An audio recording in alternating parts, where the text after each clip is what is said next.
நான் தூங்கும் முன்னே நீ தூங்கி போனாய். தாயே என்மேல் உனக்கென்ன கோபம்?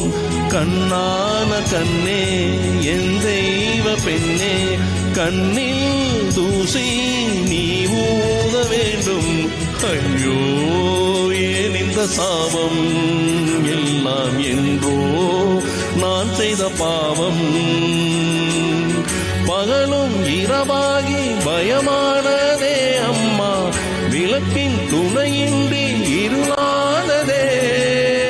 உயிரின் ஒரு பாதி பறிபோனதே அம்மா, தனிமை